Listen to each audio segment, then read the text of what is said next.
Hey everyone, welcome back to the channel. So we have several topics to get into today, and we're going to have the first one here is a follow-up from yesterday's video. We have the official announcement of Mortal Kombat 1, and you can see this here from the official MortalKombat.com website. If you pre-order, you can get an exclusive playable character of Shang Tsung, and the game will be coming out on September 19th of this year. And they released a trailer to go along with this, and that's playing in the background here, but I'll have to cut out the last part of it because it does show the fatalities, and yeah, they're quite gruesome. So if you're interested in seeing the full trailer, I've got a link in the description so you can check that out. And the pre-orders for the game start tomorrow, May 19th at 10 a.m. Pacific, which is 1 p.m. Eastern. And with the pre-order, you'll get beta access, but there's no word yet when the beta access will start. And the beta access is only for the PlayStation 5 and the Xbox Series systems. However, the game will be coming to those systems as well as PC through Epic Game Store, Steam, as well as the Nintendo Switch.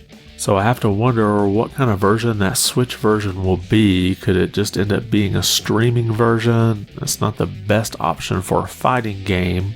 But when pre-orders go up tomorrow, we'll probably find out whether or not the Switch version is a streaming version or requires a download. And the website has a little more information about what's going to be in this game. It says, discover a reborn Mortal Kombat universe created by the fire god Liu Kang. Mortal Kombat 1 ushers in a new era of the iconic franchise with a new fighting system, game modes, and fatalities. And it looks like the game will have a story campaign. It says fight through a brand new story featuring your favorite Mortal Kombat characters like you've never seen them before.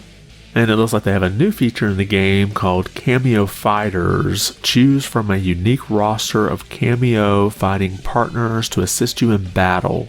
And these characters are chosen separately from the main roster of fighters.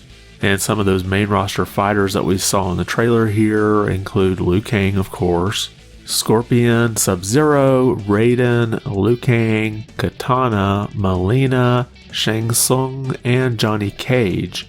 And there will be several different editions of the game. You can see here from their FAQ page.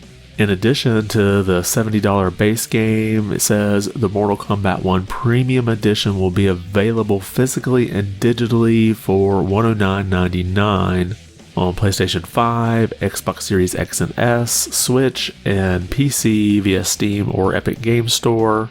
And will include all the standard edition content along with the Combat Pack, early access to the game beginning September 14th, which would be 5 days before the official release, and 1,250 Dragon Crystals, which is an in-game currency. The Combat Pack will feature a Johnny Cage character skin with the likeness of famed actor and martial artist Jean-Claude Van Damme, which is interesting because I thought he was Guile in Street Fighter, but I guess they're putting him here in Mortal Kombat. And early access to 6 new playable characters available post-launch, and 5 new cameo fighters available post-launch.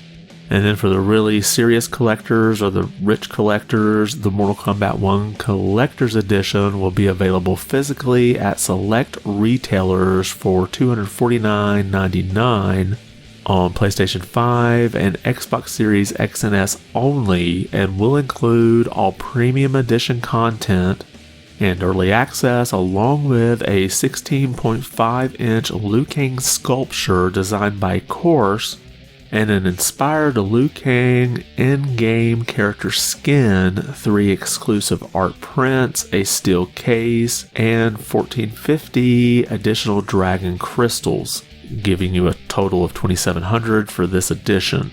And I'm sure the Premium Edition and Collector's Editions will probably go pretty fast, so you'll want to keep an eye out for that tomorrow when the pre-orders go up. Now, if you're interested in playing the game online, you will have to have PS Plus, Xbox Live Gold, or Nintendo Switch Online to be able to play as expected. And the FAQs did say that the game would use rollback netcode for online play. They also said that they plan to add cross-play and cross-progression post-launch.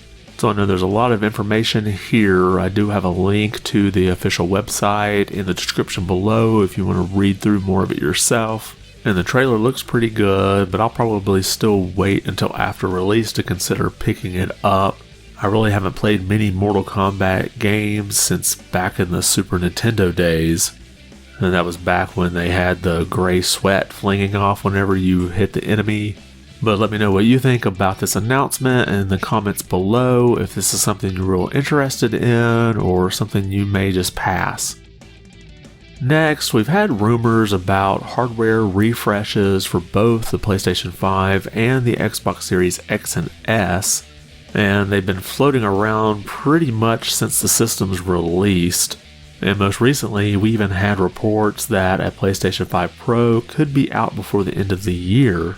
Well, Take-Two's CEO Strauss Zelnick did an interview with GameIndustry.biz, and in this interview, he said that he expects new versions of the PlayStation 5 and the Xbox Series systems at some point. And you can see the write-up here, he was asked, one other console question we put to Zelnick is that of mid-gen console refreshes. It was about this point in the last console cycle that Microsoft first announced what would be the Xbox One X, and Sony soon followed with the PlayStation 4 Pro. We asked if we should expect to see such iterative hardware this time around, and whether or how they impact Take-Two's business in the previous generation. And his response here, we probably will, and they did not affect the business very much. So I imagine with those Pro systems, they can just add in some extra options to let you increase frame rate, or maybe the resolution if you're playing on one of those Pro systems.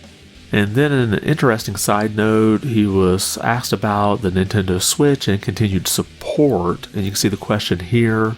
Take-Two recently canceled the Nintendo Switch release of Midnight Suns, giving the growing speculation that Nintendo is readying a successor system for the next year.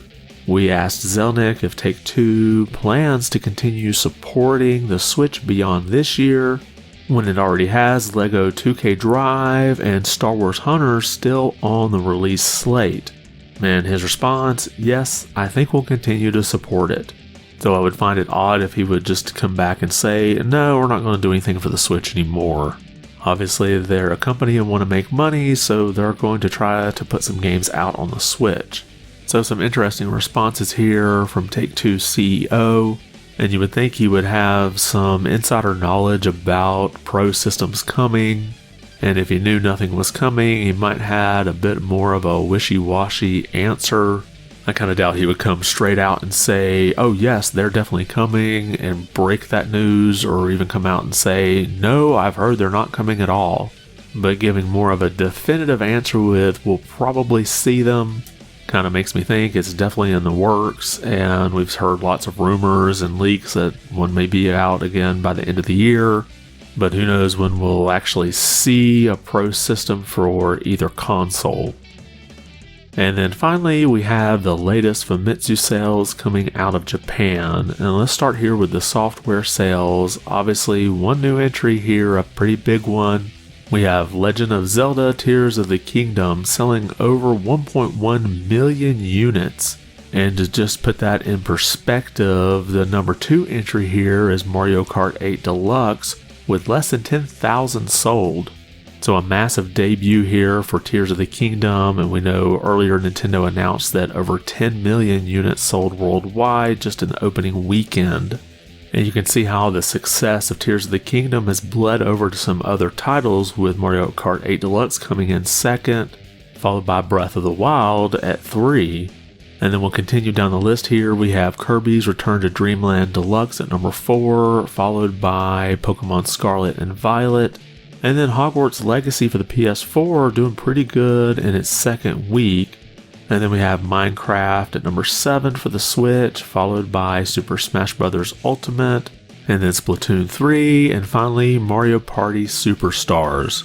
So we have 9 of the top 10 being all Switch titles, with Hogwarts Legacy still hanging in there for a second week.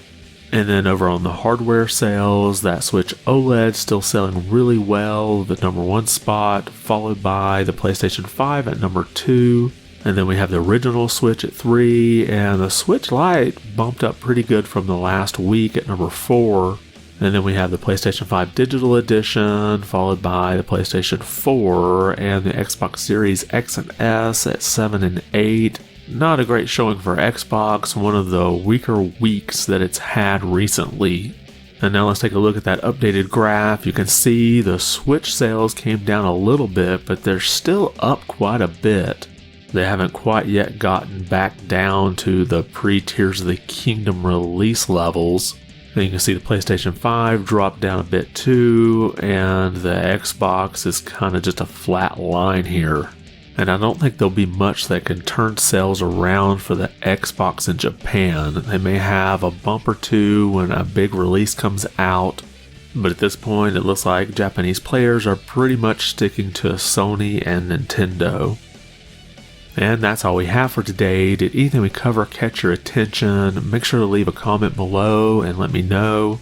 And if you like this video, be sure to give it a thumbs up. And if you haven't subscribed yet, consider doing so. Only about 10% of the people who watch my videos are actually subscribed, so it would help the channel out quite a bit.